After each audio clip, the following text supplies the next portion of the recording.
Good morning, Facebook world. Hope you are well. So I just wanted to do a live, and there's nothing behind this. It's just literally me sharing some information. However, one of my values is definitely teaching and sharing, and I love to share stuff that has worked for me and can work for other people as well. So, as many of you know, I've been on a bit of a job searching journey, so to speak, over the last 2 or 3 months, and certainly over my lifetime. I've applied for many jobs, got many jobs, stayed in jobs, left jobs for different reasons, and recently I got a job interview and got offered the job, and that's all fantastic. But one of the really big shifts that I've had is that for me, when I look for a job, hi Sharon, when I look for a job, it's become more and more like a sales process, okay? And the more you study sales, the more you can actually understand how sales can correlate over and be mapped over to job searching, right? Because essentially when you send a resume, it's pretty much like a marketing document. You're marketing yourself, right? And, like LinkedIn, it's all sales information. You're selling yourself, right? So the way I look at things is, and it's very different to a lot of other people. The way I look at things is when I go to a job interview, basically what I'm doing is selling myself as the product. I'll say it again, I'm selling myself as the product to solve their current issues, whatever the current issues are. Maybe they don't have enough people to do the tasks that they need, right? Maybe they've had a number of complaints, so they're creating a role. Maybe it's a brand new idea or concept that they're looking to launch, right? So I'm always thinking, what are their current challenges, and will my skill sets be able to solve those challenges, right? That's why rarely do I get upset if I don't get the role, or I get negative feedback or whatever it might be, right? Now, the other thing about it is when I'm being interviewed, that's just all formalities. What I mean by that is when they're asking me questions, it's just formalities, right? I want to get to the part where I can ask them questions. That's a really exciting time. That's when it's on for me, right? Now, when they ask me questions, when they ask me questions, what I'm looking to do is sell them on their pain, right? And sell them on, I want to do a cold read. So when I first get into the room, I'm going to say to them things like, so thank you so much for the opportunity to be interviewed today. I'm just going to throw a strategic bet out there and maybe say, your current challenges around this role are probably this, and this, right? Is that correct? Is that what's going on for you right now? Now, you may be thinking, why should I listen to Mark Miles? Well, the thing is, recently I've had about more than 15 interviews, right? And I actually got offers from a lot of those interviews, but I actually turned a lot of them down, right? Own the prize frame. I am the prize. Absolutely. I turned a lot of offers down for a number of particular reasons, right? But you're listening to someone that actually went to interviews, got offers, and actually has been successful, right? So anyway, back to it. So when they ask me questions such as, all right, I can't even think of a question, but maybe they'll say, how would you describe yourself as a person? What I would do in that question is my reply would be, look, in order to best answer your question, probably the best way to do that is I want to give you an example of what I did in my last workplace and how I consciously chose to show up. And I will literally give them an example of a project straight off the bat. So every question they ask me, I'm always looking to provide an example of what I did in my last workplace. Okay, and by doing that, they can see that I'm not just a man of words, but a man of substance. Okay, so everything they ask, right? So, tell me a time when you succeeded, or how do you handle pressure? Okay, or how would you stay resilient? Because that's a lot of those questions you're going to get asked a lot at the moment in relation to COVID, right? How do you handle pressure, or how do you handle difficult timelines, or those kind of things? Immediately, every question they ask, I'm going to go, yep, that's a great question. I'm going to tell you about what I did in my last workplace. Or that's a great question. Let me tell you how I made a challenge a success in my last workplace, or over my career. I want to tell you examples, and every time I'm just bringing examples, and that's going to really show that I'm not just going to answer in esoteric terms and go, oh, probably the right answer would be X, Y, Z. No, here's a damn example. Here's an example, right? And eventually they're going to go, all right, cool, this guy's really thought about his answers, right? Now let's get to the fun part. Let's get to the part where you actually ask them questions. Now, what you are actually looking to do when you ask them the questions is you want to help them sell themselves on why you would be the best choice. Because they, as interviewers, they're interviewing probably 4 to 6 people in the process. Rarely are they going to interview more than 6, is what I've found, right? And I've been on the other side of the table as well and interviewed people. And generally, you're either going to keep interviewing people till you find just the right person, and you're going to keep the process open, or you've got a need and you really need to fill that need right now. And you're going to take the best person out of the 6 that you interview. So, how do you sell them? How do you help them sell themselves on the fact that you would be the best candidate? Because that's the process, right?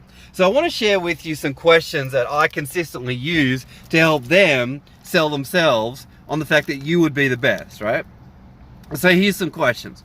You definitely want to grab a pen and write these down, because you can watch the live a couple of times, but I'll just get straight to it. So the first question I want to ask is, number 1, what are the top 3 priorities of the role? What are the top 3 priorities of the role? What are the top 3 priorities of the role? If you haven't started writing these down, grab a pen and write these down. Number 1, what are the top 3 priorities of the role? A number of reasons why I would ask that question. You could probably think of them for yourselves, right? Next question is, I'll say the first one again. What are the top 3 priorities of the role? Next, what created the role? What created the role? Or what created this job opening? It's a really important question, because I want to know, am I replacing someone, or is it a foundational role? Because then that opens up brand new questions, right?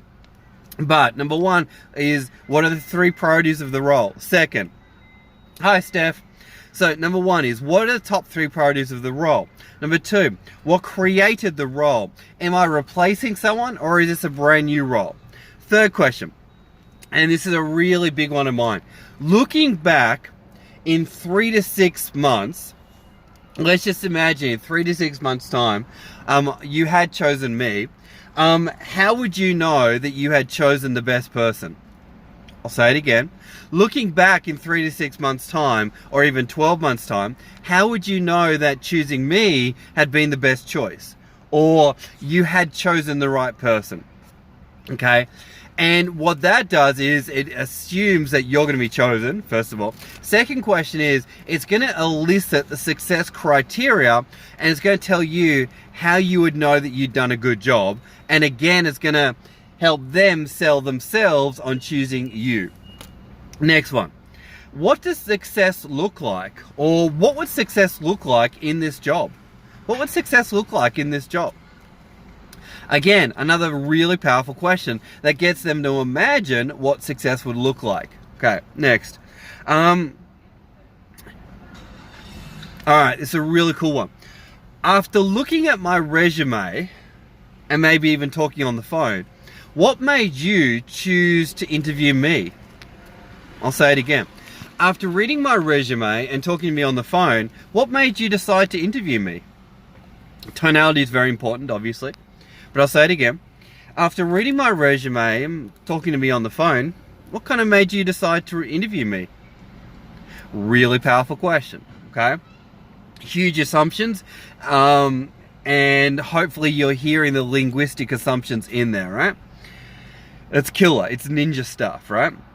Next, after having looked at my resume and talked to me in this interview right now, are there any red flags that stand out that would make you decide not to choose me as a candidate? It's a really powerful question because actually you're addressing any concerns that they may already have in that moment. And even if they are, and even if they don't say them, you will stand out as the person that's willing to actually address the elephants in the room. Okay? Most candidates don't have the balls to do it, right? Now, every single time I got feedback from an interviewer, every single one of them said, I really loved how prepared you came with your questions. I really loved the questions that you asked. And I'm like, cool. Maybe there's a reason, right? Next one. I always love to ask, all right, I know that teams always perform at different levels, and sometimes teams perform really well and other times not so well. But having said all of that, and putting those ideas aside, what are the values that you are looking for your team members to demonstrate as much as possible? I'll say it again.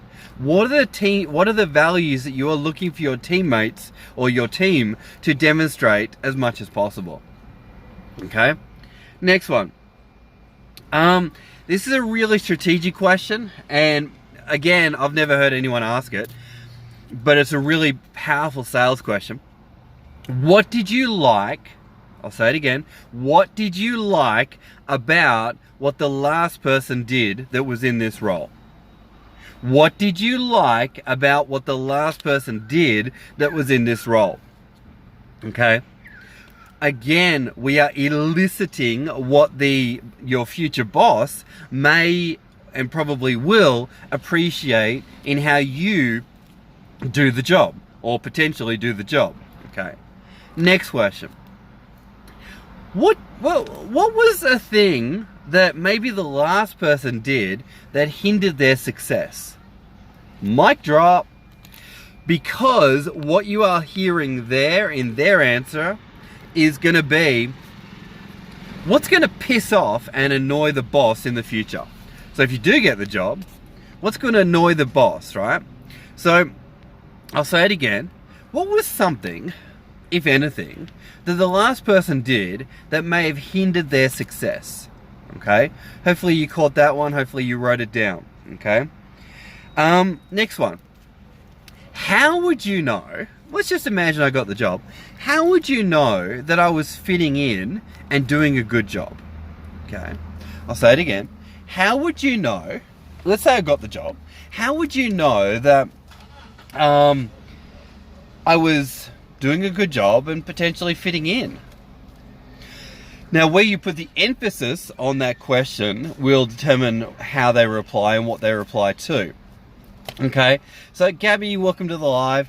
So basically, Gabby, I'm just going through some questions that I strategically ask at the end of an interview to really help them sell themselves on why I would be the best candidate. Okay. So I'll just refresh and review them one more time. So if you don't have your pen, definitely grab your pen and write these down. Okay, so hopefully you are ready. So number one, what are the top 3 priorities of the role? Okay. Number 2, what created the role? And if you're liking these questions, put a comment in there and say liking the questions, whatever.